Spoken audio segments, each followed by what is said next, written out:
निष्पत्ति नेबा समय आमे सर्वदा केही अन्य जनक प्रस्ताव सूचना मंत्रणा बा परामर्श को आधार करिथाउ।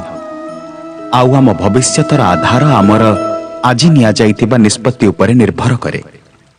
तेबे कोन आमर भविष्यत अन्य काहार परामर्श अन्य काहार प्रस्तावर फल ही थाए? आमर संपूर्ण जीवन कोन अन्य काहा बुद्धिर परिणाम? आमे कोन केबे विचार करिछु?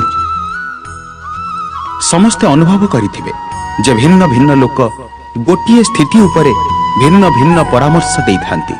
मंदिर रे छिड़ा हिथिबा भक्त कुहे जे दान करिबा दरकार, आउ चोर कुहे जे जदि सुजोग मिले तेबे ए मूर्तिर अलंकार चोरी करिबी। धर्म रे परिपूर्ण हृदय धर्ममय प्रस्ताव देइथाय, आउ अधर्मपूर्ण हृदय अधर्मर परामर्श देइथाय।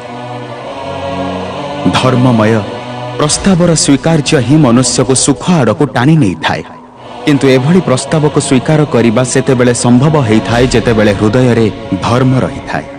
अर्थात ताहार प्रस्ताव तथा परामर्श को ग्रहण करिबा पूर्वरु स्वयं निज हृदय रे धर्म स्थापना करिबा